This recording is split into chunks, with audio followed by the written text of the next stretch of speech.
Amém. Nós estamos hoje retomando, né, o estudo número 28, com a segunda aula da primeira parte. O estudo foi dividido em 3 partes, né? O estudo se chama As Funções do Cristo Encarnado, e eu dividi ela em 3 partes, né? Cristo como profeta, Cristo como sacerdote e Cristo como rei. Essa é a segunda parte, desculpa, a segunda aula da primeira parte. Ficou meio confusa, mas é isso mesmo. Segunda aula da primeira parte, que é Cristo como profeta. E antes de nós iniciarmos, eu vou pedir ao Cristiano para poder orar, para nós podermos iniciar a nossa aula. Vamos orar em nome de Jesus. Senhor Deus, eu venho te agradecer, Senhor, pelo dia de hoje, Senhor. Muito obrigado por mim, pelos meus irmãos, pela nossa igreja. E venho te agradecer, Senhor, por essa noite, por essa aula. Que essa aula seja uma aula abençoada, que seja uma aula de entendimento da sua palavra, Senhor. Que o pastor Lúcio possa receber do Senhor todo o seu entendimento, que nós possamos absorver tudo aquilo que ele possa passar para a gente, Senhor. Porque nós estamos dispostos a aprender tudo sobre a tua palavra, Senhor. Toda a sua verdade. Só a ti, Senhor. Toda a sua glória e sua honra. Em nome de Jesus eu te agradeço. Em nome de Jesus. Amém. Amém. Pai Verãozinho, bem-vindo, meu filho. Então, hoje nós estamos... Deixa eu compartilhar. Pai, meu filho. Hoje nós estamos aqui retomando, né, esse estudo. E, como eu falei, né, eu fiz uma introdução geral na última aula. E hoje nós vamos retomar, né, nessa segunda aula, a primeira parte, né? Então, as 3 funções de Cristo que nós vimos na última aula foi que as escrituras, né, a Escritura apresenta 3 funções fundamentais desempenhadas pelo Messias, né, na história da redenção. E juntas, né, elas vão revelar a totalidade da obra de Cristo em favor da humanidade. E a primeira delas é que nós estamos vendo nessa aula, que é Cristo como profeta, onde revela a verdade de Deus ao homem e é a voz do Pai que declara, ensina e ilumina a humanidade perdida, que é o foco dessa aula. Na próxima aula, nós vamos ver o sacerdote, Cristo como sacerdote, que reconcilia o homem com Deus, intercede, oferece sacrifício perfeito e garante acesso ao Pai. E por último, Cristo como rei, que governa e estabelece o reino de Deus, reina com justiça, poder e graça sobre toda a criação, que é o estudo posterior, né, daqui a 2 terças-feiras. O que é tão importante? Nós vimos cada uma desses processos, eu falei na última aula, né, dessas faces, vamos dizer assim, né, de Cristo. Então, primeiro, como profeta, né, porque ele vem revelar. O profeta, nós falamos sobre isso na aula passada, só recapitulando, o profeta, acima de tudo, ele vem para trazer a verdade de Deus, né, a revelação de Deus para o homem, para a humanidade, e ser o arauto, né, o anunciador daquilo que Deus diz, ou que Deus quer dizer. E não à toa, né, que a frase mais clássica dos profetas é: assim diz o Senhor. E aí diz aquilo que o Senhor mandou dizer. E é justamente por isso que Cristo, ele tem essa, vamos dizer, essa face de profeta, né? Porque ele, obviamente, é o maior profeta de todos, porque ele é a própria verdade. Ele não veio somente revelar a verdade, como ele é a própria verdade. Ele é o próprio Deus falando diretamente ao homem. É Deus se fez homem para falar diretamente conosco, para não ter mais a necessidade de nenhum outro intermediário entre Deus e o homem. Jesus veio trazer a revelação completa daquilo que Deus tem como plano e projeto para a vida do homem. Então, é importante nós conhecermos isso. A questão do sacerdote é importante, principalmente, né, da reconciliação, de nós entendermos o sacrifício, mas também da intercessão, né? Muitas heresias nascem, né, do estabelecimento de intermediários ou de intercessores entre Deus e o homem. A doutrina dos santos da Igreja Católica, a doutrina de intervenção, né, além de diferir, né, da pessoa de Cristo, né, mas do distanciamento, por exemplo, do kardecismo traz a respeito de que os espíritos maiores, ministradores, ou mais iluminados, vêm ministrar sobre as nossas vidas, né, e não tem esse link direto com Deus, porque Deus é algo inalcançável, algo distante, é algo muito, vamos dizer assim, etéreo, né? Vamos dizer assim, nesse aspecto. E nós vemos que a Bíblia fala claramente que só existe um intercessor entre Deus e o homem, e esse intercessor é Cristo, o Filho de Deus, porque ele foi 100% Deus e 100% homem, e assim ele sabe, né? Ele distingue, né, as duas naturezas e consegue fazer essa ponte, esse elo entre a humanidade e Deus. E por último, como rei, né? E eu gosto muito desse estudo como rei, porque muitos cristãos têm dificuldade, ainda enxergam Jesus como alguém que está preso na cruz do Calvário, né? Não à toa que nós, protestantes, não adotamos a cruz com Cristo pregado nela. Nós utilizamos como simbologia a cruz, mas sempre vazia, porque nós sabemos claramente que o estado de Cristo agora não é de pregado na cruz, mas daquele que desceu à morte e ressuscitou ao terceiro dia, hoje vive e reina. Jesus hoje está no estado de governo, de estar toda a autoridade, né, como diz em Mateus 28, foi dada a ele nos céus e na terra, não que ele já não tivesse, né, mas no sentido de ele foi restabelecido. Nós vimos aqui o estado do Cristo pré-encarnado, né, e os estados para a sua encarnação, né, Cristo se esvaziando de si mesmo, né, da toda a sua glória, se tornando um de nós, e aí, né, as 3 fases de Cristo, né, o Cristo pré-encarnado, o Cristo eterno, o Cristo, o quinoses, né, que é o esvaziamento de Cristo, o auto-esvaziamento de Cristo, e a sua ascensão. Então, essas são as 3 fases, né, de Cristo. E nós vimos que nessa fase do kenosis, né, que ele se esvazia, né, ele vem à Terra como 100% homem, 100% Deus, mas como 100% homem, Cristo foi um bebê, Cristo, né, foi amamentado, Cristo aprendeu a andar, a engatinhar, a falar. Você parou para pensar? O próprio Deus aprendendo, né, a andar, a engatinhar, a falar, e obviamente, ele estava manifesto como Deus, mas não estava no resplendor, assim, no sentido assim, né? Ele se esvaziou da sua glória para se tornar um de nós. Quando ele ascende aos céus, né, para sentar à destra do Pai, ele toma todo esse governo, né, e toda a justiça em suas mãos, e ele age de forma poderosa. E muitos cristãos ainda veem um Cristo derrotado na cruz, né, um Cristo abatido, e não é o caso daquilo que nós cremos, tá bom? O fundamento bíblico, né? O que é o profeta na Bíblia? Na Bíblia, o profeta é aquele que fala em nome de Deus, como eu já falei, né? Ele nos comunica seus próprios pensamentos, ele não comunica seus próprios pensamentos ou especulações. Ele transmite fidelidade àquilo que Deus lhe ordenou declarar. O profeta é, portanto, o porta-voz de Deus diante do povo. Sua missão possui um caráter duplo. Nós já falamos sobre isso também na última aula. Anunciar, que é proclamar a palavra de Deus, e denunciar e confrontar o pecado e chamar o arrependimento. Nós colocamos isso de maneira muito clara, foi uma pergunta do Cristiano, na verdade foi uma observação, sobre essa questão, né? Como é que esses homens se dizem profetas aí, a gente falou sobre isso, né? Profetas que ficam anunciando CPF, identidade, número de telefone, número de celular, o que você postou ontem no Instagram, no Facebook, isso não faz o menor sentido, né? Porque o ministério do profeta ele tem um caráter duplo, anunciar a palavra de Deus, ou seja, declarar, assim diz o Senhor, e como eles declararam, anunciaram, né?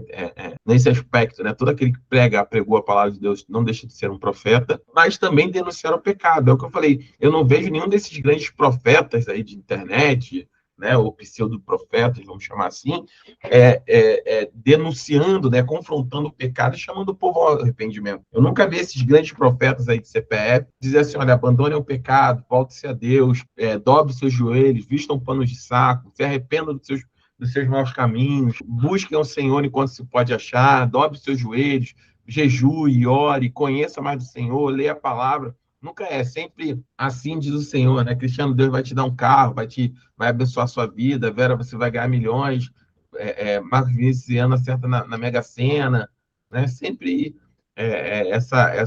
são só anunciadores de bênção, né? Obviamente que nós cremos que o Senhor abençoa, mas o ministério de profeta vai muito além, né? Muito mais profundo, simplesmente só isso. Então, as funções de profeta é transmitir fielmente a mensagem divina, revelar a vontade de Deus ao povo, denunciar o pecado e a justiça, e a injustiça, chamar o povo ao arrependimento e apontar para de Deus, né?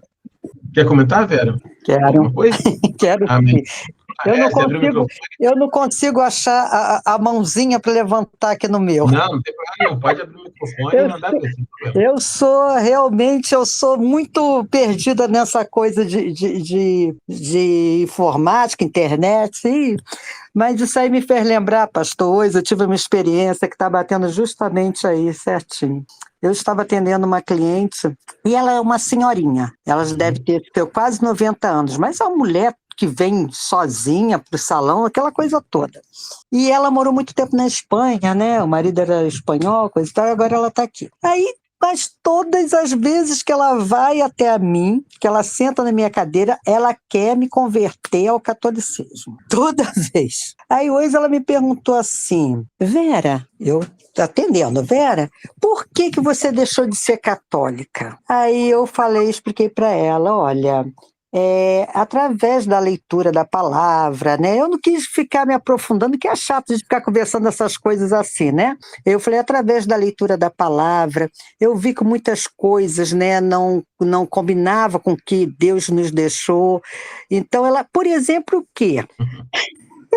Aí eu falei para ela, olha, a questão, vamos começar bem baixinho, né? Vamos lá embaixo. Falei para ela, olha só, a questão de se confessar é uma delas, né? Uhum. Porque o Senhor sempre falou que, na palavra dele, a gente tem que falar direto com ele, não precisa, vai para o teu quarto, ora, né? Aquela Uhum. coisa toda. Aí ela, mas só por isso? Eu falei, não, pelo caso da idolatria também. Aí eu não quis ir muito fundo, porque eu estava com gente lá, né? Ah, Aí ela começou a falar, mas a idolatria, Vera, que idolatria? Eu falei, os santos. Aí ela, não, eu falei, o que, que a palavra de Deus fala? Que não farás imagem de barro, de pedra, do que for, somente a Deus nós temos que adorar.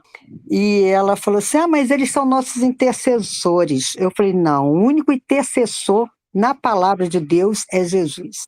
É o único. Então foi tão engraçado que ela continuou ainda tentando me convencer a eu voltar a 30 anos atrás, 30 e poucos anos atrás, a ser católica. Então eu falei para ela assim, olha, a melhor forma é a leitura da palavra, para que a gente possa entender. A leitura, para que foi o que eu fiz, comecei a ler, e ela, não, por que não? Aí deu um exemplo de um padre que estava começando, aí o outro padre que foi ordenar ele lá na igreja dela, falou para ele que ele tinha que fugir do pecado, aí deu o exemplo de um padre que deixou de ser padre para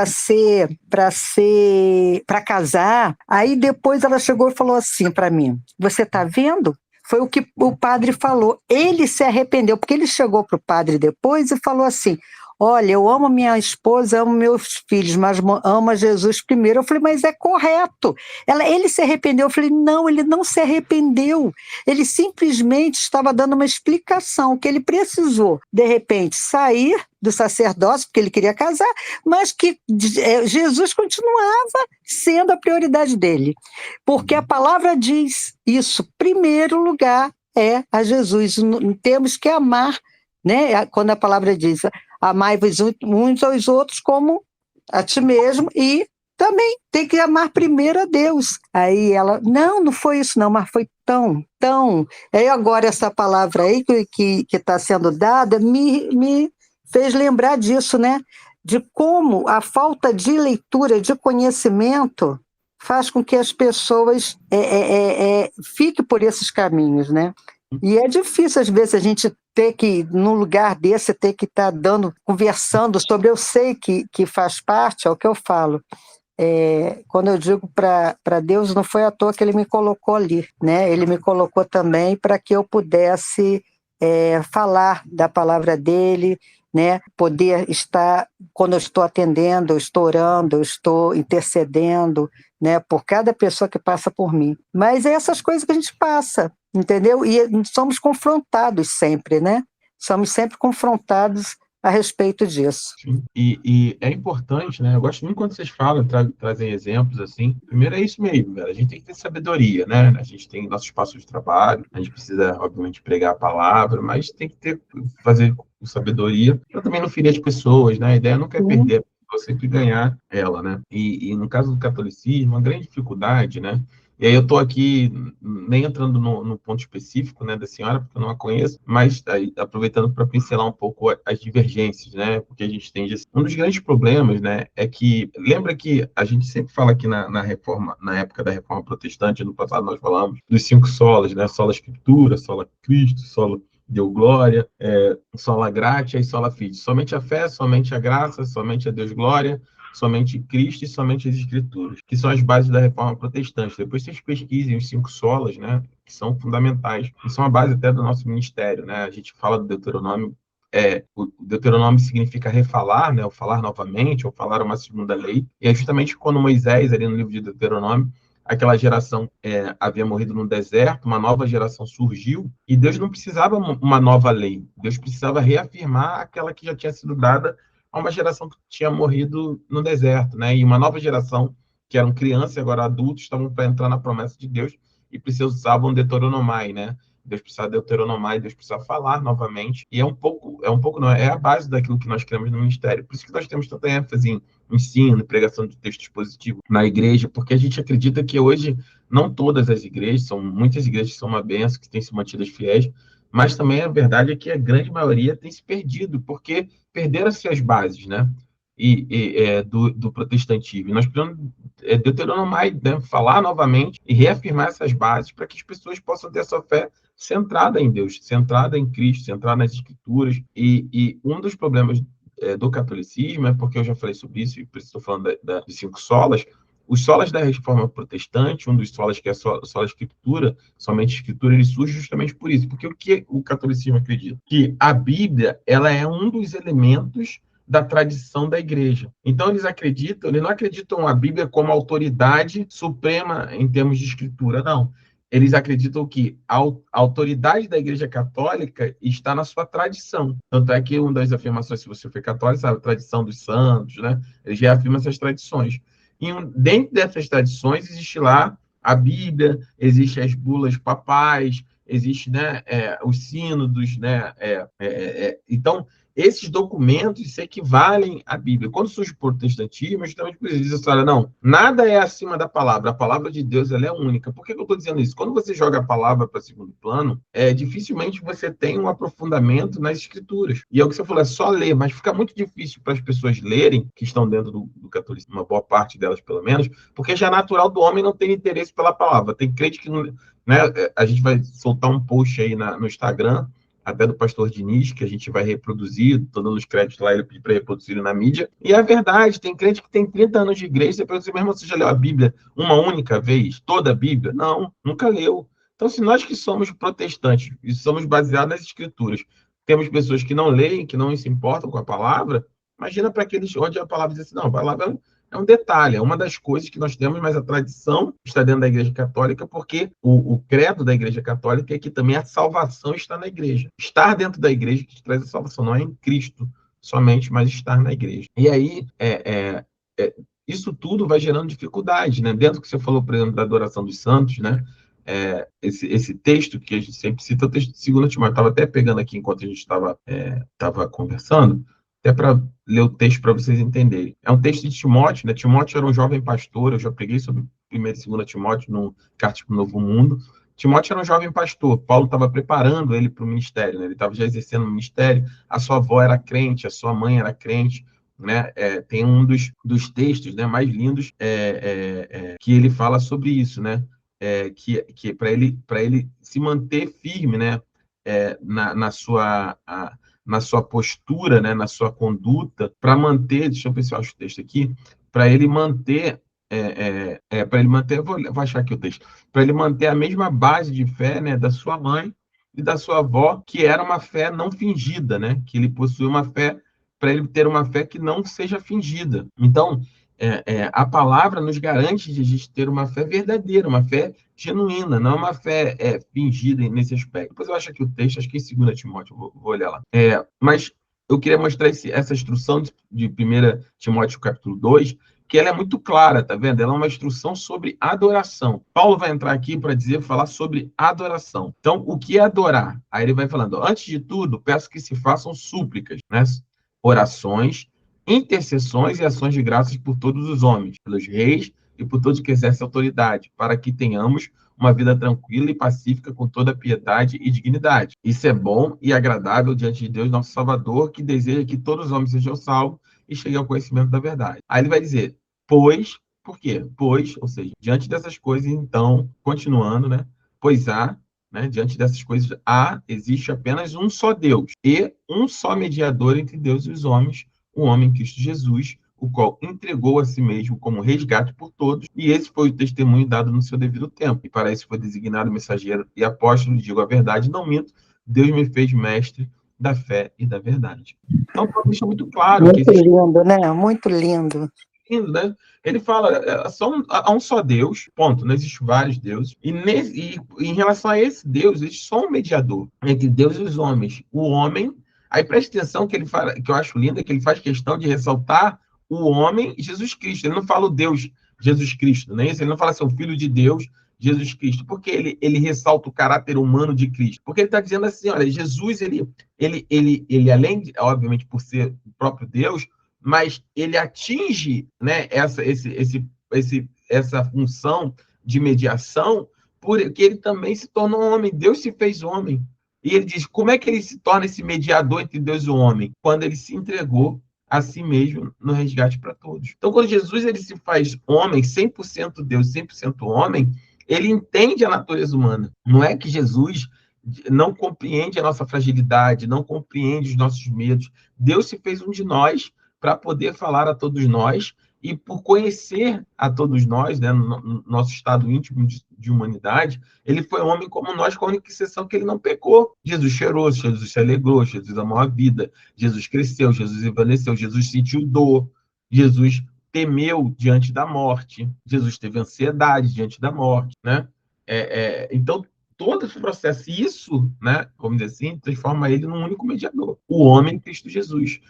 Repare que ele não fala o Deus que Jesus, ele fala o homem que Jesus. Então, a Bíblia é muito clara quando a gente fala sobre adoração, intermediação entre Deus e os homens, e é claramente uma blasfêmia, né, uma deturbação da palavra, quando nós elegemos, e sempre com esse papinho, não, mas eles são os santos, vivos, é como lembrar a foto do seu tio, do seu pai, do seu avô, do seu irmão, é uma pessoa que você ama. Tá, eu tenho um monte de foto aqui de um monte de gente do meu passado, meu avô, minha avó, e eu não fico ajoelhado diante de ninguém, eu não presto culto a ninguém, eu não rendo adoração a ninguém, eu não subo a escadaria da penha em nome de ninguém, né? Então, claramente, assim, a discurso é bem diferente da prática. E se o discurso, né, se eu sou um doutor teólogo católico, por exemplo, se eu vejo que, por mais que o discurso seja correto, mas ele na prática está gerando desvio dos meus irmãos, qual seria a postura correta? Eu abandonar o discurso, certo? Não é isso que a palavra diz. Se a sua conduta, se a forma como você agir,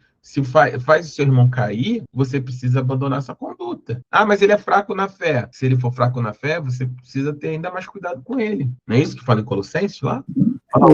Eu vou guardar as festas. Um guarda as festas, outro a lua, outro não sei o que, não sei o que lá. Fala assim, nisso tudo aí não importa nada disso. Nada disso. O que importa é o cuidado com o seu irmão. Não é saber se come carne, se não come carne, se faz, se não faz, é ter uma postura que não leva o seu irmão a tropeço. E por isso que é importante nós termos a escritura como regra de fé. Regra de fé. Esse ano, 2 coisas que a gente vai bater na igreja. Leitura da palavra e cumprir a grande comissão. A gente precisa ser uma igreja, né? Porque não é igreja para fora, porque a palavra igreja é eclésia, né? Que significa chamados para fora. Eclésia é isso. Nós fomos chamados para fora, a gente precisa ser igreja. A gente só é igreja quando a gente vai para fora, não tem jeito. Se a gente não é eclésia, se a gente não está fora, a gente é qualquer outra coisa, menos eclésia. Né? A gente é um grupo particular, a gente é um country club, é um Rotary, né? Não sei se nem vocês lembram disso da época de vocês. É qualquer outra coisa, mas não é uma igreja. Da mesma maneira, também um crente. Não adianta, eu vou lá na igreja, a palavra é uma bênção, o pastor dá uma palavra, a irmã deu uma palavra, não importa, você precisa ler. É simples assim, você precisa ler. Verdade. Não tem filho, mas eu vejo café com Deus Pai, com Deus Mãe, com Deus Avô, com Deus Tio, eu tenho meu devocional, tá, você precisa ler. É a palavra. Simples, é abrir Gênesis, capítulo 1. Engraçado, pastor, o que você está falando aí. Praticamente, eu estava estudando ontem, praticamente, e isso que você está falando aí hoje. Eu nem sabia que a aula basicamente era isso. Por quê? Muitas pessoas querem ficar ali dentro da igreja. Será que a gente tem que ir para a igreja? Sim, sendo que lá na igreja todo mundo quem quer já conhece. Por isso que é bom esse curso que a gente vai ter, porque a gente tem que pegar lá fora.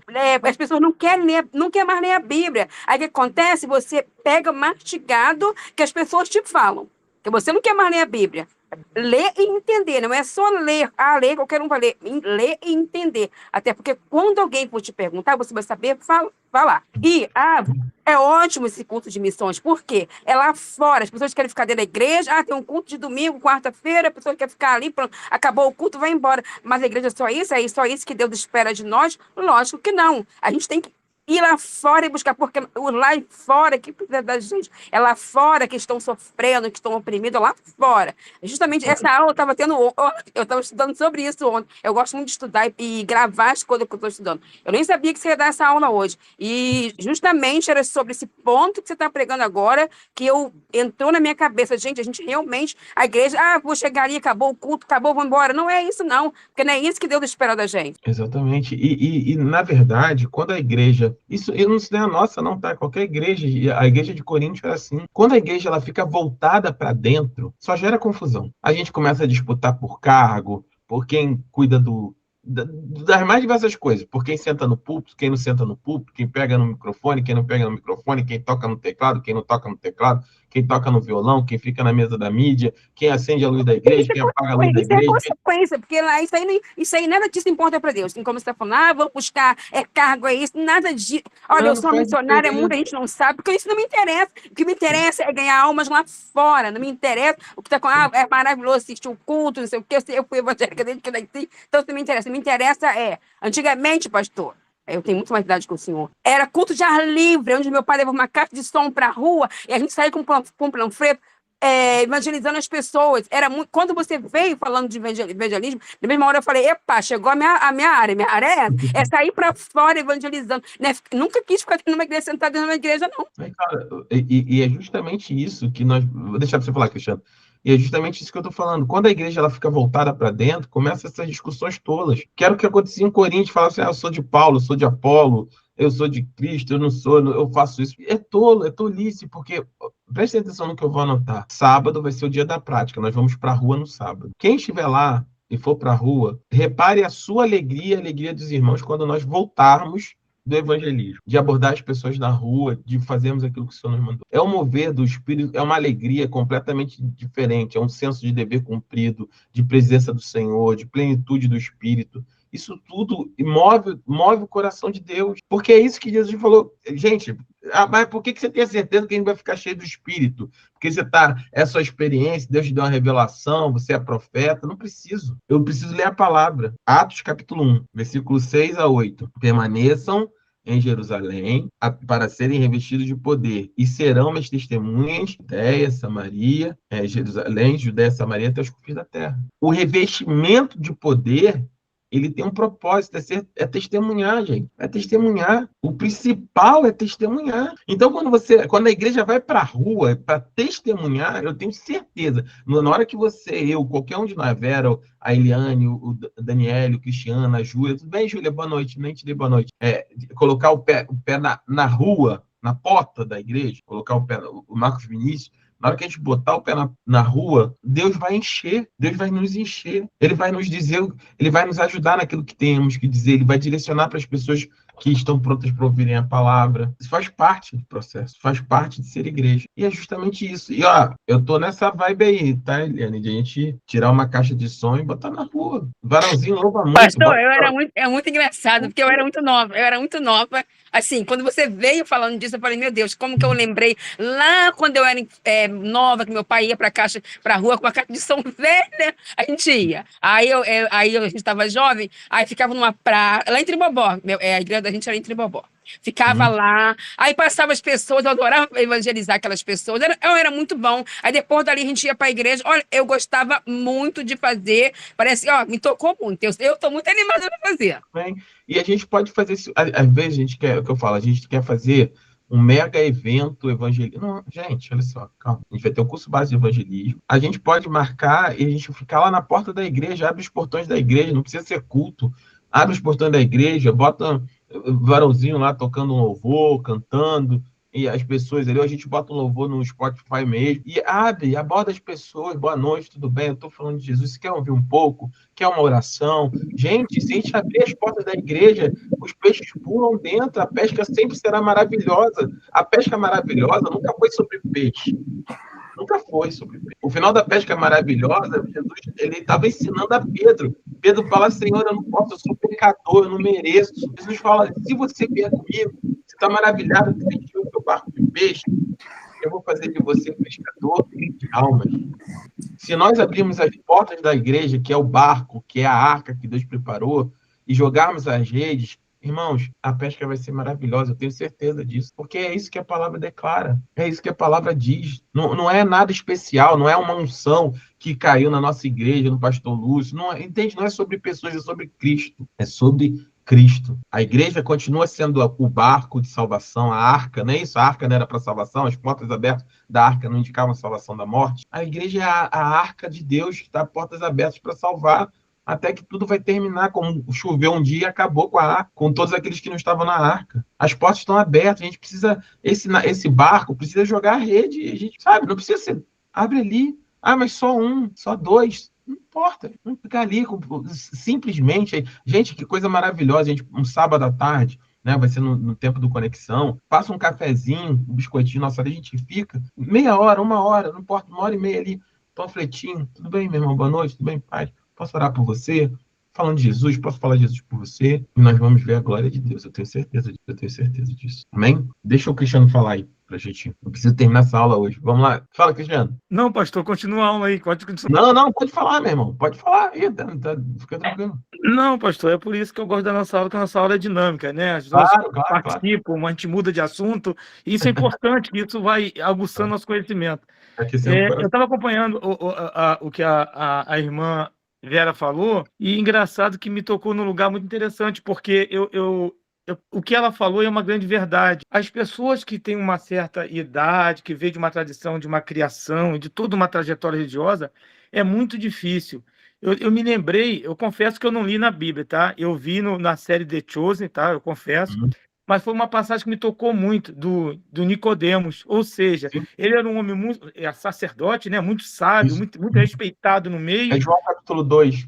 É muito respeitado, conhece muito da palavra, e um homem muito sábio. E mesmo assim, no final, Jesus convidou ele para acompanhar ele, ele não seguiu Jesus. Ou seja, mesmo ele sabendo que Jesus era o Messias, ele sabia, ele sentiu no coração, ele não seguiu. Aquilo me deixou assim uma sensação de tristeza, porque ele sabia que era o Messias, quem era Jesus, que era Deus, mas mesmo assim ele não seguiu. Então, assim, a gente tem que acabar com essa coisa da religiosidade, né? E encarar as coisas como Jesus, como Salvador, e entender que o que vale é a palavra, é o seu coração. E o resto não é você ter carro, ter vantagem que vai ganhar. Não é sobre isso. Não é sobre isso. Mas, infelizmente, as pessoas elas não estão abertas, não conseguem abrir a mente. Mas quando você lê a palavra, a sua mente vai se abrir, Deus vai abrir tua mente. Mas, enfim, é a minha sensação. Mas é incrível que, assim, como essas coisas, Cristiano, deturpam a palavra, no sentido seguinte, a gente chega ao ponto de a gente precisar, parece até que a gente está falando contra a bênção, no sentido assim, contra Deus abençoar a sua vida, abençoar a vida de outros irmãos, né? Financeiramente, familiarmente, amorosamente, com bens. Não é a questão aqui, não é isso. Deus, ele é um Deus que abençoa. Deus é um Deus abençoador, de Gênesis capítulo 1 até Apocalipse capítulo 22. Deus, ele abençoa. Só que Deus, a gente se esforça, às vezes, é um trabalho religioso, como você falou, tão grande para acessar aquilo que Deus tem para nós, etc, etc. Quando a Bíblia é muito clara, ela fala assim, olha, busca o reino de Deus em primeiro lugar e fica tranquilo. As demais coisas vão ser acrescentadas à sua vida, vão ser. É óbvio que alguns Deus chamou, né, para abençoar financeiramente de uma forma grandiosa, né? Aí tem várias questões, né? A perseverança em trabalhar, ser trabalhador, a inteligência, a capacidade, né? Estudou, se dedicou. E aí cada um, Deus tem uma forma, né? Tem gente que tem um tino comercial, vende muito bem, vai ter 300 lojas. Isso é de cada um, né? Deus fez cada um de maneira individual. Mas, independente daquilo que você faça, a Bíblia é muito clara, nós vamos ser prósperos. A prosperidade não é pecado, a prosperidade ela é uma promessa. Só que ela é uma promessa que ela é endereçada a partir de uma única posição, de uma única postura. E qual é a postura? Busca o reino de Deus em primeiro lugar. Busca, cresce na sua fé, amadurece como cristão. Gente, o ID não é opcional. Falar de Jesus não pode ser opcional para ninguém na igreja. Ninguém. É mandamento, né, pastor? Exatamente. Não pode ser opcional. Não, só o pessoal de evangelismo que fala de Jesus. Que isso? Crente que não testemunha de Cristo, crente que não fala de Jesus, ele está morto por dentro. Ele está morto. Porque o Espírito foi dado com um único propósito, ser testemunha, de honrar a vida. E isso que nós vamos começar a trabalhar na igreja. Eu falei, a gente vai começar de forma simples, a gente tenta. É lindo, eu fico lá, às vezes, depois do culto, eu fico olhando vocês, é lindo ver as pessoas, os irmãos, a gente tem a alegria de ficar na igreja, ficar conversando, é um ambiente agradável, Deus preparou aquele ambiente ali pra gente, Deus preparou o lugar, essa igreja é um lugar agradável, tá tudo montadinho, o Senhor nos deu tudo. Irmão, a gente vai abrir a porta dessa arca, não tem jeito. Amém. 2022, essa porta vai descer e ela vai ficar aberta enquanto o Senhor deixar que ela permanece aberta. E a gente não adianta, entendeu? Assim, eu tô com isso no meu coração a semana inteira, tá ardendo. A gente é como Noé, irmão. Deus deu o betume, Deus deu a tábua, Deus deu os pregos, Deus deu tudo. A gente já construiu, tá pronta. Agora precisa abrir a porta. Essa porta tem que descer, ela precisa descer, para que a gente possa dizer para as pessoas: olha, existe uma chance, existe salvação. E a gente vai fazer esse final de semana, a gente vai fazer isso outros dias, da maneira mais simples possível, em nome de Jesus. Bom, eu quero continuar aqui com a aula. Então, voltando aqui, então Jesus ele era esse profeta, né, messiânico, né, prometido. Séculos antes da vida de Cristo, o Antigo Testamento já anunciava a chegada de um profeta especial, né? Nós já falamos. Só que era um profeta diferente, ele era único, superior, todos os outros, a todos os outros. Ele era maior que Moisés, maior que todos. E essa promessa foi dada a Deus ao próprio Moisés, né, em Deuteronômio, como nós já lemos na última aula, que diz o seguinte, ó, Deuteronômio 18:15: o Senhor, o seu Deus, levantará do meio dos seus próprios irmãos um profeta como eu, ouçam-no. Isso é Moisés falando. Moisés está se despedindo do povo, ele está deuteronomai, está falando novamente a lei do Senhor para aquela geração que era pequena, que tinha menos de 20 anos, quando Deus condenou a última geração a morrer no deserto. Deuteronômio estava falando, olha, as promessas. E Deus usa Moisés para falar isso, olha, o Senhor, o seu Deus, do meio de seus próprios irmãos, um profeta vai levantar, né? Um profeta como eu, e vocês precisam ouvir. Moisés era o maior profeta do Antigo Testamento, aquele que falava com Deus face a face, mas essa promessa apontava para alguém ainda maior, um Messias que viria revelar plenamente e definitivamente a palavra de Deus. Então, Cristo como profeta prometido, né? Eu já falei sobre isso, né? João fala Novo Testamento, Jesus é conhecido como um cumprimento pleno dessa promessa. Após o milagre da multiplicação dos pães, a multidão exclamou: este é verdadeiramente o profeta que deveria vir ao mundo. Pedro, no pórtico de Salomão, aplicou diretamente a profecia de Deuteronômio, né? Então, Jesus, a verdade do reino, né? Jesus proclamou o reino de Deus com a clareza e autoridade, revelando sua natureza, suas exigências e sua ação transformadora. Ele se declarou como o caminho da salvação. Cristo anunciou o único caminho de reconciliação com Deus, por meio da fé, do arrependimento, da graça divina. Esse é o caminho da salvação. Como é que é o caminho? Jesus diz: eu sou o caminho, a verdade e a vida. Como é que é esse caminho? Fé, crer em Deus e sua palavra, falei sobre isso domingo, se arrepender dos seus pecados. Primeiro você precisa conhecer a palavra. O homem, quando ouve a palavra, gera fé. Confie na palavra de Deus, confie em Deus. O que a palavra de Deus diz? Você é pecador, todos pecaram, carece da glória de Deus, e Jesus Cristo é a única solução para o homem. E aí vem logo o arrependimento. E aí, na sequência, a aplicação da graça divina, quando nós somos salvos. E também vem dizer sobre a vontade do Pai, né? Eu queria colocar, antes de a gente evoluir, né? Esse texto eu já passei sobre a autoridade, né, de Cristo nos ensinos, né? Que existem diversas passagens, como Mateus 7, 28, 29, sobre essa autoridade, né? Diz assim, ó: quando Jesus terminou de dizer essas coisas, as multidões ficaram maravilhadas com seu ensino, porque ele as ensinava como alguém que tem autoridade e não como os escribas. Uma autoridade sem precedente, né? Os escribas ensinavam citando outros mestres. Sua autoridade era elevada e delegada. Jesus, ao contrário, ele declarava: vocês ouviram o que foi dito, mas eu lhes digo.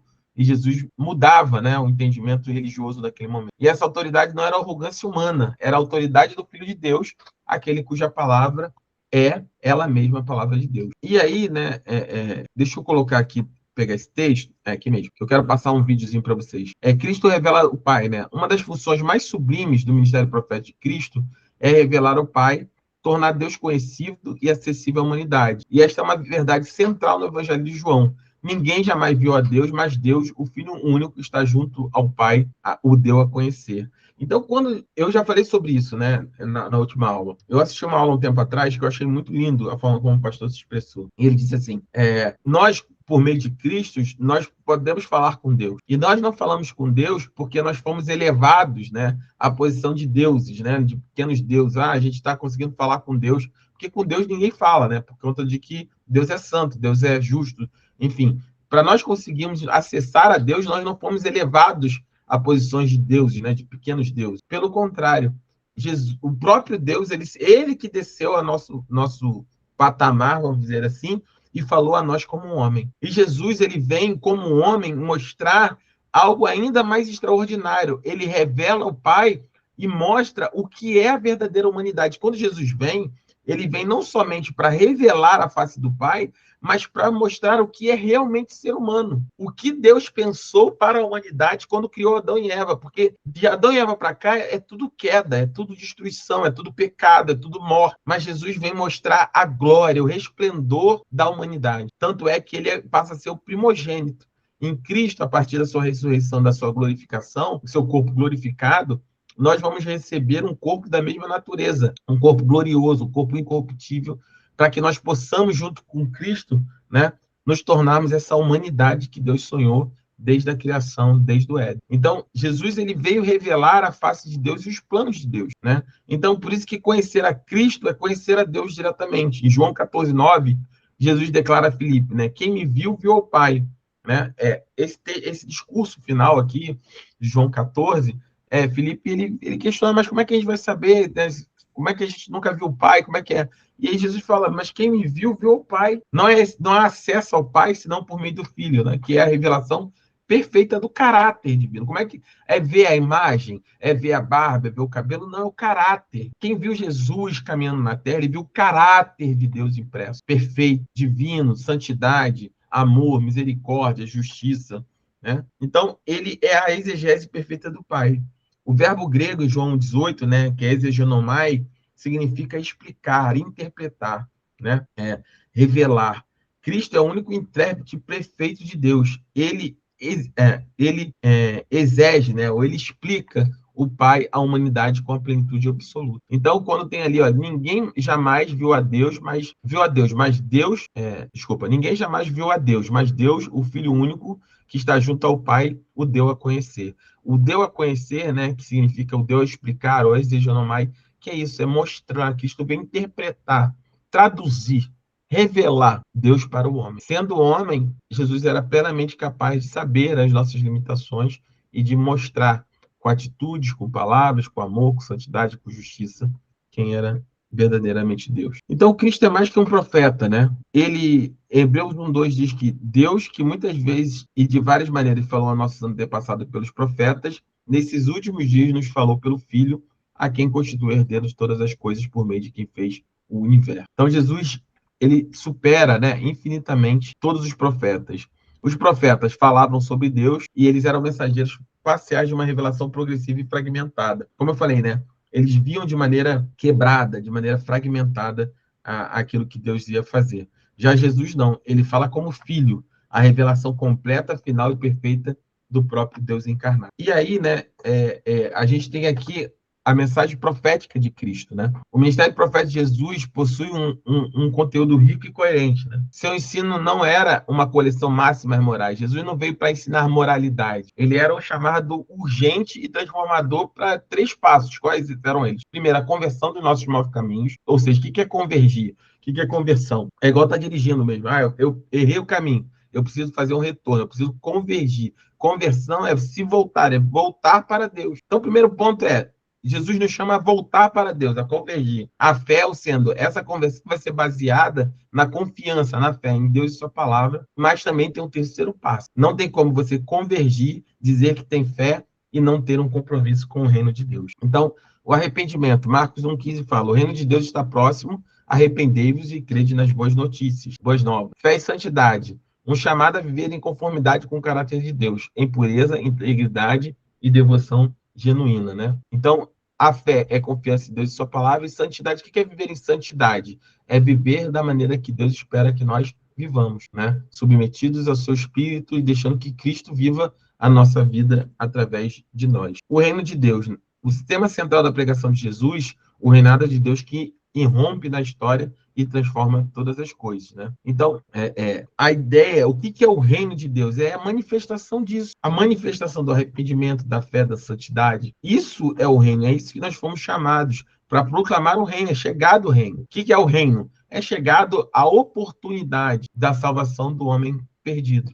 É chegada a oportunidade de você se converter, de você abandonar o pecado, de você se arrepender dos seus maus caminhos, de você crer que Jesus é o Filho de Deus, o único e verdadeiro Deus, confessar Ele como Senhor e Salvador, e assim voltar para Deus, assumir um compromisso com o seu reino, eternidade, e assim alcançar a salvação. Porque a oferta gratuita da graça divina, né, todos que creem, é o perdão dos pecados e a vida eterna em comunhão com Deus.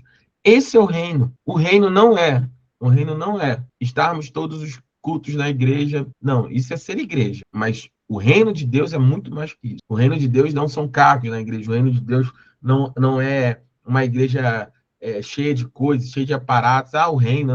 Não, o reino de Deus é proclamar o evangelho, anunciar essa boa notícia. E qual é a boa notícia? Existe salvação para mim e para você eternamente, né? Antes de eu entrar na missão da igreja, eu queria compartilhar aqui um videozinho que vai falar sobre o Filho do Homem, né?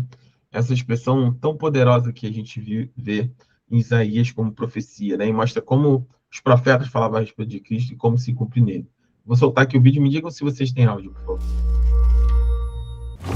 Lendo o Novo Testamento, você vai perceber que o título mais comum usado para descrever Jesus é o Cristo, ou seja, o Messias. Mas, surpreendentemente, Jesus quase nunca se descreve assim. Em vez disso, ele se chama de Filho do Homem. Filho do Homem? O que isso significa? Bem, a frase vem de um capítulo importante no livro de Daniel, no Antigo Testamento. Daniel era um prisioneiro de guerra israelita, forçado a viver no Império da Babilônia e trabalhar para o rei orgulhoso e violento que destruiu seu lar. Isso parece horrível. Enquanto vivia e trabalhava na Babilônia, Daniel teve um sonho profético maluco. Você está preparado para ouvir? Sou pronto. Ele viu 4 bestas rastejando para fora de um mar escuro, animais híbridos assustadores que pareciam monstros. E a 4ª besta é uma mutação tão estranha que não dá para comparar a nada. E ela é violenta, deixando um rastro de morte e destruição. Mas o que isso significa? Bem, Daniel ouve que as bestas simbolizam reis violentos e orgulhosos, e seus impérios. Como que o escravizava. Sim, e essas criaturas podem parecer aleatórias para você, mas estão desenvolvendo um tema bíblico importante. Como os humanos são essas criaturas capazes de fazer um bem maravilhoso e um mal terrível. E podemos nos comportar como animais. Certo? Veja as primeiras páginas da Bíblia. Deus cria as bestas do campo e também os seres humanos, todos a partir do pó. Depois, os humanos são separados e recebem a tarefa de reinarem como a imagem de Deus. Então os humanos são como animais, mas chamados para se tornar muito mais. Eles devem representar Deus na terra, governando em nome dele como reis e rainhas. Mas depois os humanos são enganados por uma besta que diz que eles podem ser mais do que apenas parceiros de Deus. Eles poderiam governar o mundo do seu jeito, o que parece bom para eles. Mas Deus sabe que isso vai ser um desastre. Então ele expulsa os humanos para o território das bestas. A parceria está perdida. Mas Deus faz uma promessa de que um dia nascerá um humano que não vai ceder à besta. Em vez disso, ele a vencerá, ao mesmo tempo em que será ferido por ela. Certo. Então, na sequência da história, ficamos esperando por esse humano. Mas, em vez disso, encontramos pessoas que agem como bestas. Como na história seguinte sobre Caim, que teve inveja e raiva do seu irmão Abel. Deus avisa Caim que ele está diante de um impulso bestial chamado pecado, um mal sombrio que consome humanos. Mas Deus diz que Caim pode dominar a besta se quiser. Mas ele não domina a besta. Ele deixa que o impulso o devore e se torna uma besta. Depois disso, os filhos de Caim espalham a violência deles e ela leva à fundação de uma civilização inteira conhecida pelo seu orgulho bestial, a cidade da Babilônia. Certo, Babilônia. Então, avançando na história, aí é onde Daniel está escravizado tendo esse sonho bizarro. Isso. Agora veja o que acontece em seguida no sonho de Daniel. Ele vê a sala do trono de Deus, onde há um tribunal, e Deus condena a besta à destruição. Isso é ótimo. Então, Daniel vê que, na verdade, tem mais de um trono divino. Certo. O trono que a humanidade deixou para trás. Isso. Não teve nenhum humano que conseguiu vencer a besta e governar junto com Deus até agora. Daniel vê uma figura chamada Filho do Homem, o que significa um humano. Ele viaja em uma nuvem até a presença de Deus, então se assenta no trono divino para reinar. A parceria está renovada. Sim, e mais. Toda a humanidade adora e serve esse Filho do Homem junto com Deus. Adora? Então esse não é um humano comum, é como um humano Deus. Exatamente. Então agora você pode ver porque Jesus, quando entrou em cena séculos depois, escolheu para si esse título, o Filho do Homem. Ele estava afirmando ser aquele verdadeiro humano que vem confrontar a besta. Ele foi tentado a tomar o poder do jeito da besta. Mas, diferente de todos antes dele, Jesus resistiu ao impulso. Então, saiu por aí expulsando a besta da vida das pessoas. E ele ensinava as pessoas a dominarem a besta ao invés de serem dominadas por ela. Certo. Mas como podemos dominar a besta? Bem, Jesus fez isso entregando sua vida. Espere, dominar a besta morrendo? Sim, quando Jesus estava em um tribunal humano e foi condenado à morte, ele disse: de agora em diante, vocês verão o Filho do Homem sentado do lado direito de Deus e descendo nas nuvens. Mas esse é o momento em que ele está prestes a morrer. Isso, de uma perspectiva, a cruz parece um dispositivo bestial de tortura. Mas Jesus a via como seu trono. Nesse trono, ele expôs a natureza sub-humana do nosso mal, deixando-o agir. Então, ele venceu com a sua vida e amor divinos.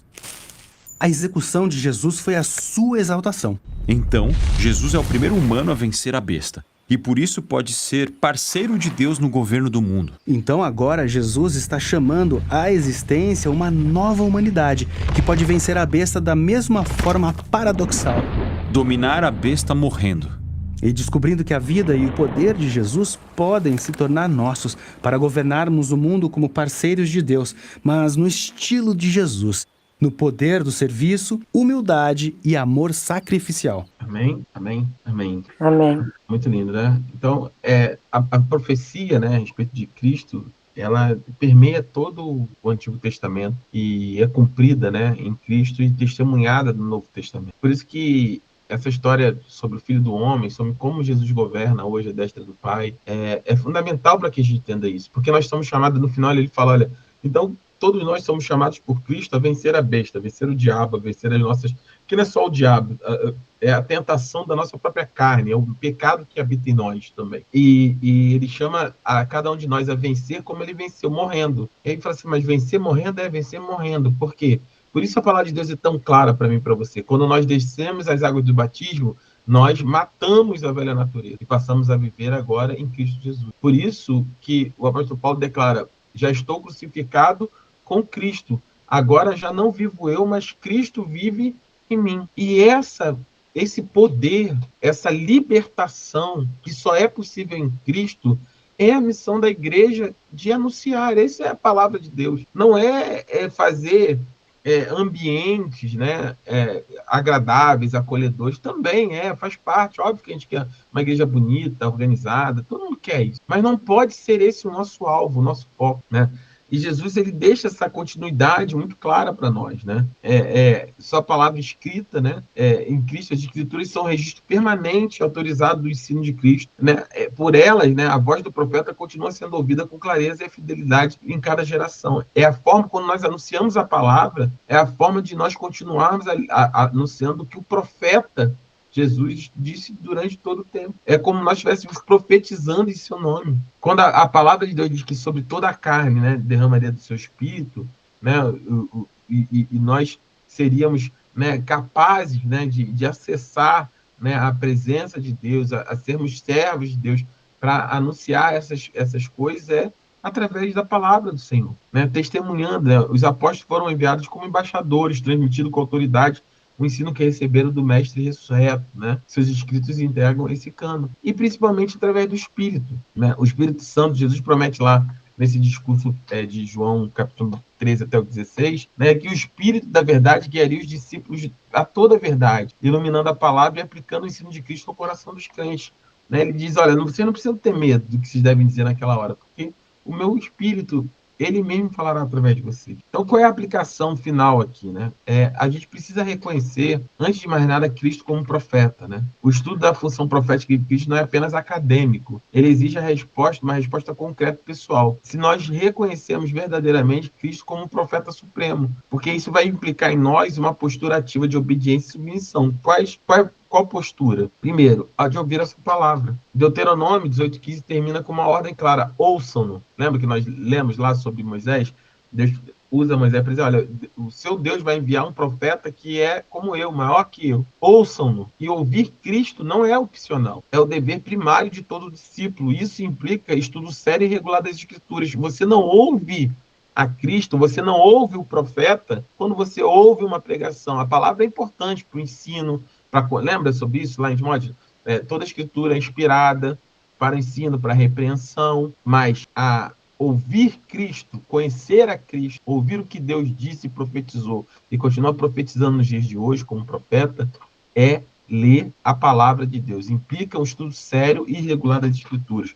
Não como uma caixinha de surpresa, né? Tirar um versículo e larga. Ler a palavra do Senhor, ter compromisso. Uma das disciplinas espirituais é a leitura regular da palavra de Deus. E quando você lê, obviamente você conhece, e quando você conhece qual é o próximo passo, obedecer.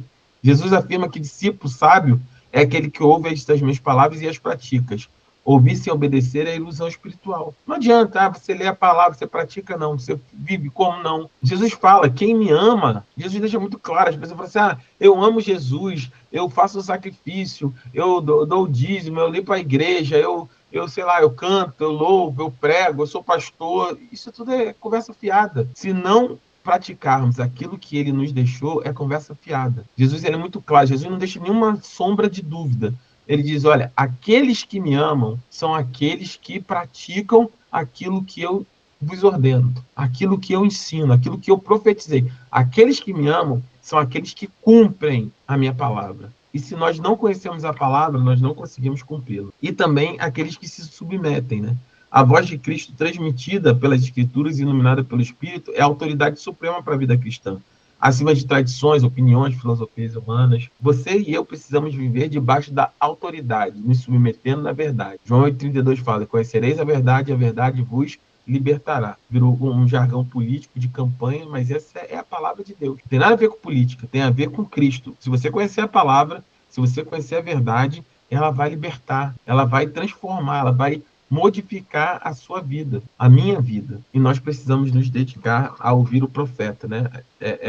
Eu falo muito isso sobre a questão dessa aula do profeta, porque nós pentecostais, a gente gosta muito, mais uma vez, eu sempre falo isso, eu creio nos dons espirituais, creio que o Senhor fala, creio que Deus usa, não tenho dúvida nenhuma disso. Mas a igreja passou a viver somente disso. Só que é isso. Ou a gente está atrás disso, ou a gente está atrás de conforto, de igrejas que acariciam nosso ego. Uma igreja muito legal para frequentar, uma igreja muito bacana, muito divertida. A igreja não tem que ser divertida, a igreja tem que ter a alegria do Senhor. Mas o que é diferente de alegria do Senhor e ser divertida? Porque nós podemos, a alegria do Senhor vem, mas nós precisamos ter seriedade com a palavra, seriedade com os jejuns, seriedade com os cultos, seriedade com o serviço, seriedade com a proclamação do evangelho. Não é o pastor ir lá para a rede social fazer dancinha TikTok, falar, meu pastor é muito divertido, ele faz dancinha do TikTok lá no Instagram, no TikTok. Que legal, mas minha igreja toda é divertida. E o que a gente está vendo isso, eu estou falando isso já desde a última aula. Irmãos, vocês rolam as redes sociais de vocês, nós estamos vivendo um tempo da idiotização da igreja. Desculpa, assim, é a idiotização da igreja. Verdade, pastor. Assim, se você tira o viés de que é a igreja, que a gente normalmente, porque quando a gente vê algo de igreja, a gente tende a querer passar um pano, a igreja é legal. Não, olha um vídeo, passa no seu feed, assim, olha. Né? Aí eu vi esses dias, assim, meu coração arde, queima com essas coisas. O vídeo aí passando assim, os jovens, assim, igual eu tô colegado com a Júlia, com as meninas, com o Gabriel. Aí um jovem do tamanho do Gabriel grandão, você conhece o Gabriel, o Rodrigo, que tá lá, no colo do líder de jovens lá. Aí, não mexe com o meu jovem. Aí o jovem fazendo biquinho, um jovem de 25, 30 anos. Ai, não mexe com o meu jovem. Aqui é porque é bonitinho na rede. Esse cara tinha que estar sendo preparado para ser enviado, para pregar o evangelho. Ele tem liberdade, ele não tem filho, ele não tem família, né? Estou dando um exemplo. Ele não tem compromisso, entre aspas, com absolutamente nada. Diferente de mim, do Cristiano, que somos homens, temos família, temos filhos, temos coisas para a gente não consegue ir. Esse cara, esse menino, nesse tempo, ele precisa estar sendo preparado pela igreja com todo o suporte financeiro, espiritual, de oração, de ensino, e está sendo enviado para a rua, para as escolas, para o interior do Vale de Jequitinhonha, para onde Deus direcionar ele, para proclamar o evangelho, para ser bênção do Senhor, para ser os nossos Timóteos. E nossos Timóteos estão sendo tratados igual idiotas no colo. Ser assim, não pode ser assim. A gente precisa ter esse compromisso do reino. E Jesus, como profeta, é sobre isso. Jesus profetizou isso. O que a Vera, a Daniela, a Eliane, eu acho linda a irmã Eliane falando, né? Tem os pais pastores, a vida toda de conhecimento da igreja. Vera, a mesma coisa, 30 anos de igreja, né, Vera? Acho que está nisso também. Estou com 25 anos de igreja. O que a gente tem? Então, a gente não tem mais as mesmas disponibilidades, talvez, né? As mesmas facilidades que tinha quando a gente era jovem. Mas o que a Vera, a Eliane tem para contribuir, né? Com a Júlia, né? Que está caminhando agora na fé, com a Yolanda, né? Com as irmãs em Cristo, ajudar no serviço, que tem experiência. A Daniela começou a caminhar com o Senhor, está fazendo as coisas. É experiência. A Bíblia fala sobre isso. As irmãs com mais experiência devem ajudar as que são novas na fé. Amém. E a gente fica nesse processo de, o que é legal? Colar adesivo nas costas do pastor para ele, sem ele ver, e botar na rede social. Comprar um telão de R$1 milhão lá e essa semana ainda não é tempo, mas na nossa igreja vai chegar o tempo que Deus está enviando. E assistência às viúvas, aos órfãos. Exatamente. Pastor, eu sei que está perto de terminar, mas me trouxe novamente à minha mente. Eu tenho uma irmã, uma amiga, né, que eu amo demais. E ela estava, quando o senhor falou sobre nós somos pentecostais, mas nem só disso nós vivemos, não é só isso, não é só sobre isso. Realmente não é só sobre isso. E isso é difícil passar para as pessoas. Essa minha amiga, semana passada, falou comigo assim: ai, Vera, está acontecendo tanta coisa comigo desde o começo do ano. Desde o começo do ano está acontecendo um monte de coisa comigo, eu não sei o que está acontecendo, e fico doente, e aquela coisa toda, minha pressão aumentando. Olha, Vera, nós temos que ir numa igreja...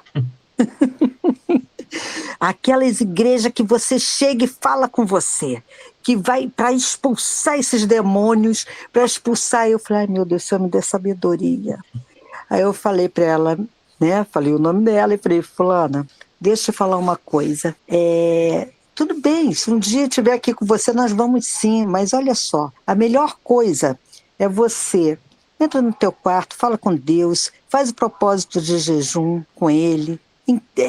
Antes de você jejuar, você ora, você coloca tudo isso para ele, fala com ele, fala diretamente com ele, que ele vai te ouvir, ele está te ouvindo, desde o momento que você está falando comigo aqui. Mas você tem que fazer um propósito, e depois você entrega esse jejum, faz alguns dias de jejum. Aí ela ficou olhando para minha cara assim, aí eu falei assim: porque a única coisa, tem uma casta de demônios que só sai o jejum e oração. Não adianta você ir para a igreja nenhuma para chegar aí um profeta, alguém chegar para você e entregar aquilo que você quer ouvir, entendeu? Porque é o que você quer ouvir. Então fala diretamente com o Senhor. E eu tenho acompanhado muito ela, sabe? Porque ela também é cristã, mas tem assim uma visão, né, da troca, sabe? Daquela coisa ainda que eu preciso ouvir o Senhor falar através de alguém. Eu falei: abre a palavra, o Senhor fala diretamente com você, através da palavra. Então, eu estou seguindo esse caminho com ela. Hoje eu estive com ela novamente. Né? E estou tentando fazer com que ela entenda que somos pentecostais, sim. Né? Mas não é só sobre isso. Quando Deus quer falar, você não precisa buscar profeta nenhum. Ele fala através da palavra, ou se ele quiser que alguém fale com você, ele mesmo vai mandar. Sim, é sacada. Né? E é sobre isso. E é complicado, pastor. Realmente o que o senhor acabou de falar. A igreja, ela está vivendo um momento de idiotices, de coisas que sabe. E o nosso papel é esse. Nosso papel é tentar, através, né, de busca de conhecimento, de busca de leitura, de busca do Espírito Santo, da presença do Senhor, fazer parte de um esclarecimento, né? Tentar ajudar essas pessoas, trazer para a realidade, né, o que é ser cristão. Porque hoje em dia tem muita troca, as pessoas só estão pensando nisso. Né? Se eu estou doente, eu vou na igreja. Então eu chego, vou lá, peço a Deus. Quando Deus me dá, cadê meu compromisso? E é incrível nesse ponto, né? Mais 2 minutos, irmãos, eu vou encerrar, que eu não posso deixar de comentar isso. É incrível sobre esse ponto. Eu tenho pregado lá em Romanos, né? Nos cultos, né? Nessas passagens de Romanos eu falo sobre a verdade, né? Que a verdade ela não serve para a gente apontar, né, os defeitos dos irmãos, das pessoas, né? Se sentir superior, mas para olhar e passar a régua no nosso próprio coração. E às vezes, esse é um exemplo claro, por isso que eu estou citando. Às vezes a gente aponta muito para os católicos, porque idolatria, porque isso, porque aquilo. E eu vou fazer um parênteses aqui. Óbvio que a Bíblia fala que nós, presbíteros, nós pastores, devem orar pelos enfermos com imposição de mãos. Se você estiver enfermo, irmão, se você precisar, estar assistindo essa aula gravada, os irmãos que estão aqui, procure, vai até lá o altar, eu não tenho problema nenhum de orar para os irmãos que estão enfermos, porque é uma ordenança. Deus manda que nós ponhamos as mãos para orar pelos enfermos, né? Ungimos com óleos enfermos. Dito isso, vou fechar o parênteses. Mas essa busca desenfreada para alguém falar, Deus falar através de alguém com você, se a gente olhar assim no estado mais puro disso, é a gente buscando um intermediador entre nós e Deus. Exatamente. No final do dia... É justamente isso, porque a gente não quer orar, a gente quer que outra pessoa, não que o pastor está falando, não que o pastor não possa orar, deve, sendo que porque a gente também não pode fazer a nossa parte. Não, vou lá, igual a irmã Vera falou, não vou lá não sei aonde, porque o profeta vai falar isso assim, você não pode ajoelhar no seu quarto, entrar no seu quarto e ajoelhar, Deus não vai falar com você, tem que ir lá, não sei aonde, para Deus falar. Que isso? E eu tá a fé da pessoa. Aí, e tem isso, eu já ouvi muito isso também. Aí você vai lá, não sei aonde, então, porque o profeta hoje ele vai dar um reboliço ali dentro. E quando não acontece isso, a pessoa volta para casa, aí fala mal do profeta, fala mal de... E por que em vez de você ir lá e depois voltar falando mal do profeta, não foi para o quarto e não orou? E só para que eu quero deixar esse conceito bem claro, que foi o conceito da aula de hoje que eu comecei lá, quando a Vera fez o primeiro comentário. Então, nós vemos lá em Timóteo, 1 Timóteo 2, que Deus fala, existe só um, o apóstolo Paulo fala, né, inspirado pelo Espírito, ele diz, olha, existe só um Deus e só um intermediador entre Deus e o homem, Jesus Cristo, Filho de Deus. Então, a imagem é Deus, o homem, e um único intermediador, né, entre Deus e o homem, que é o próprio Cristo. Amém? Todas as vezes, e aí a gente acusa os católicos de fazer o seguinte, eles tiram Cristo e botam um santo, não é isso? Isso. Aí vou orar a Aparecida, vou orar a São Francisco, a São Fidélis, a São qualquer coisa lá. Eles estão intercedendo a santo, para que o Santa Maria, né, para que eles intercedam por nós. Só que aí a gente usa essa verdade, como tem pregado no domingo em Romanos, para atacar as pessoas, mas não é a régua do nosso coração. Eu vou tirar o santo agora, aí eu vou botar aqui o profeta.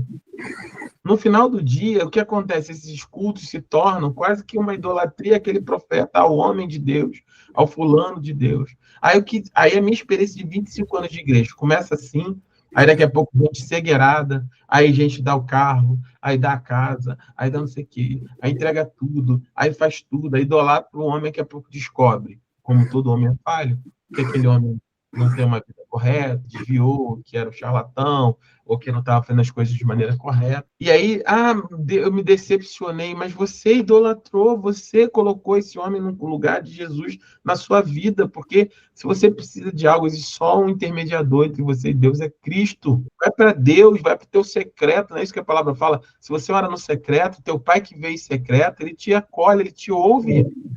Verdade. Então, a igreja perdeu o secreto, não existe mais secreto, as pessoas não querem mais ir para o secreto, as pessoas não querem mais orar, as pessoas não querem mais ler a palavra, as pessoas não querem mais pregar o evangelho, as pessoas não querem mais fazer missões, as pessoas não querem mais... O que a igreja quer?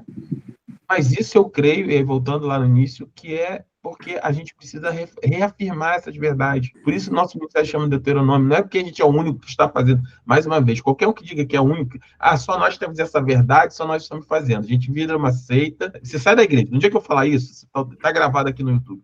No dia que eu falar que só nossa igreja tem a verdade, eu vou pedir a você, irmão, que está vendo aqui ao vivo, você que está vendo gravado, saia da nossa igreja. Me deixe sozinho.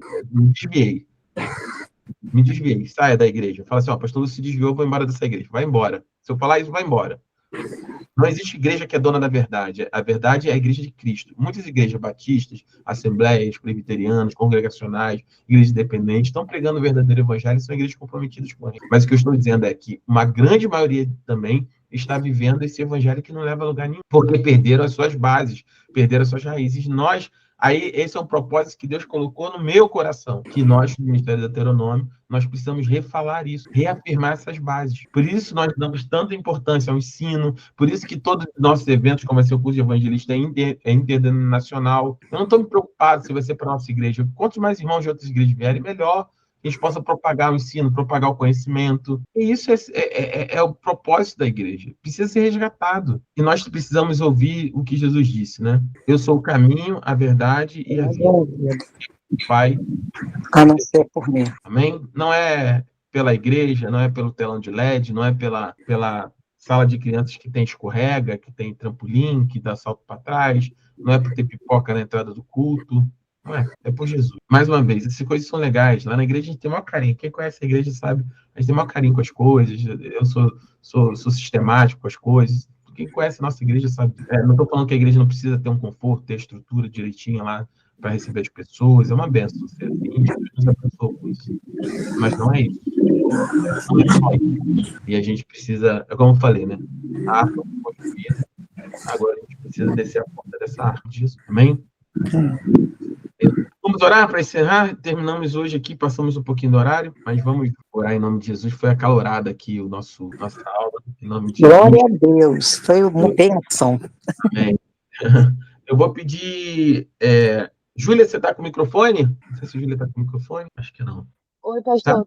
Ora para nós encerrarmos a nossa aula em nome de Jesus, tá bom? Vamos orar. Senhor, meu Deus, pelo tempo dele, pelas explicações, para que cada vez mais, Senhor, nós fizemos a igreja avivar. Agradecer pela participação dos irmãos, Senhor, meu Deus. Cada um disponibilizou seu tempo para estar aqui aprendendo mais da sua palavra, para que possamos passar isso para as outras pessoas, abençoar a nossa semana, para que sigamos permanecendo em fé, para que na sexta, no sábado e no domingo a nossa igreja avive em São Gonçalo, avive em Neve, que haja um verdadeiro movimento nos céus, para que tudo corra bem. E é isso, Senhor. Obrigada por essa noite, obrigada pela vida dos meus irmãos. Amém. Amém, amém. Amém. Glória a Deus. Amém. Jesus, Amém. Amém, amém. tá bom? 7h30 da noite. Jesus abençoe. Se eu não ver vocês amanhã, sexta-feira. Sexta-feira, com certeza, vai estar lá, em nome de Jesus. O nosso evangelismo, tá? Convidem pessoas, ainda tem vaga. Vamos, quanto mais, melhor. Jesus abençoe vocês. Paz. Amém. Amém.